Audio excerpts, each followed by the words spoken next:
Integration has a four types. First one is a decomposition method. Example 11.15.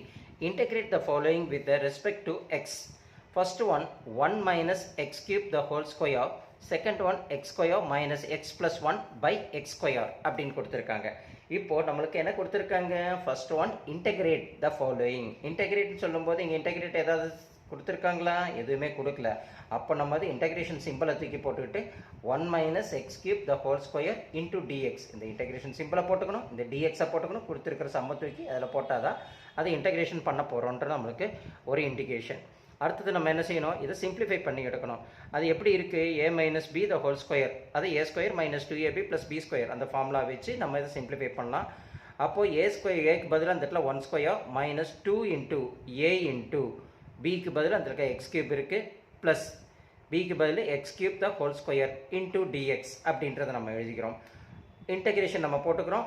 1 square 1 தான் வரும், உங்களுக்கு நல்லாவே தெரியும். மைனஸுக்கு மைனஸ் 2 இன்ட்டு 1 2 தான், எக்ஸ் கியூபுக்கு எக்ஸ் கியூபு, அப்புறம் இங்கே x to the power of 3 into 2, அப்போ 3 2 சார் எவ்வளவு 6 அப்படின்றத நம்ம போட்டுக்கிட்டு இன்டூ டிஎக்ஸ் அப்படின்னு நம்ம எழுதிக்கிறோம்.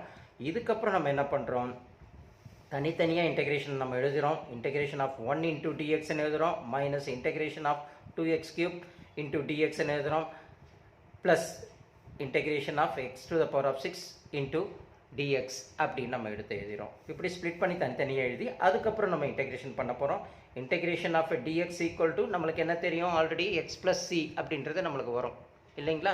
இது நம்ம ஃபார்முலாஸ் எல்லாம் ஃபஸ்ட்டு என்ன செய்கிறோம்? ஒரு வாட்டி எல்லாத்தையும் எழுதி ஒரு சார்ட்டில் வச்சுக்கிட்டு சம் போடுறதுக்கு முன்னாடி அந்த ஃபார்முலாவை ஒரு வாட்டி பார்த்துக்கணும்.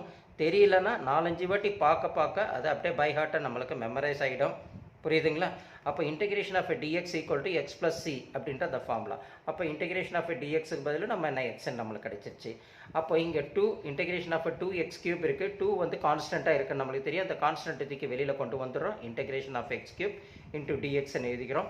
ப்ளஸுக்கு ப்ளஸ் போட்டுக்கிறோம். இங்கே எதுவுமே கான்ஸ்டன்ட் கிடையாது. Integration of X to the power of 6 into DX அப்படின்னு போட்டுடுறோம் இல்லைங்களா? அப்போ இங்கே ஆல்ரெடி இன்டெகிரேஷன் பண்ணதுனால அது எக்ஸ்ன்னு கிடச்சிருச்சு. மைனஸ் 2 இன்டூ இங்கே பார்க்கும்போது X to the power of 3ன்னு இருக்குது. நம்ம இன்டெகிரேஷனில் ஏதாவது ஃபார்முலா அதுமாரி இருக்கா அப்படின்னு பார்த்தோம்னா integration of X to the power of n into DX equal to X to the power of n plus 1 bringing to the power as a denominator plus c but n is not equal to -1 அப்படின்ற ஒரு formula இருக்குது இல்லைங்களா? அப்போ இங்கே n-க்கு பதில் இந்த இடத்துல என்ன இருக்குது? 3 இருக்கிறதுனால நம்ம x to the power of 3 + 1 by 3 + 1 bringing to the power as a denominator அந்த கண்டிஷனில் நம்ம எடுத்து இது பெரிய எழுதிக்கிறோம். ப்ளஸ் அதேமாரி x to the power of 6, அப்போ 6க்கும் 6 + 1 bringing to the power as 6 + 1 + c அப்படின்னு நம்ம எழுதிக்கிறோம். இந்த எக்ஸுக்கு நம்ம சிட்டிஸ் என்ன செஞ்சிடறோம்? அப்படியே எக்ஸ் அப்படியே எழுதிடுறோம். மைனஸுக்கு மைனஸ் தூக்கி அப்படியே போட்டுறோம். 2க்கு 2 போட்டுறோம். இன்டூ இது x to the power of 3 + 1 என்னது 4 ஆகிடும். இது என்ன செய்யணும்? 4 ஆகிடும்.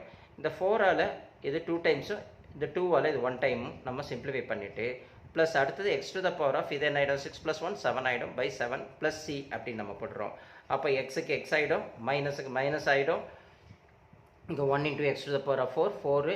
இங்கே ஆல்ரெடி நம்ம சிம்பிளிஃபை பண்ணதுனால இது 1 டைம் இது 2 டைம்ன்றதுனால நம்ம 1 into x to the power of 4 x to the power of 4 by 2 அப்படியே போட்டுக்கிட்டு ப்ளஸ் அப்படியே போட்டுக்கிறோம். X to the power of 7 by 7 + c அப்படின்னு நம்ம கிடைக்கும். அப்போ integration of 1 minus x cube whole square is equal to என்ன கிடைக்குது? X minus x to the power of 4 by 2 plus x to the power of 7 by 7 + c அப்படின்ட்டு நம்ம எழுதிக்கிறோம். புரியுதுங்களா? இப்படி நீங்கள் அழகாக ஸ்டெப்ஸோடு போடும்போது உங்களுக்கு என்ன செய்யும்? ஃபார்முலாவும் அழகாக புரியும். பேசிக்ஸு நல்லா மனசில் என்ன செய்யும்? நம்மளுக்கு கிளியராக புரிய ஆரம்பிக்கும்.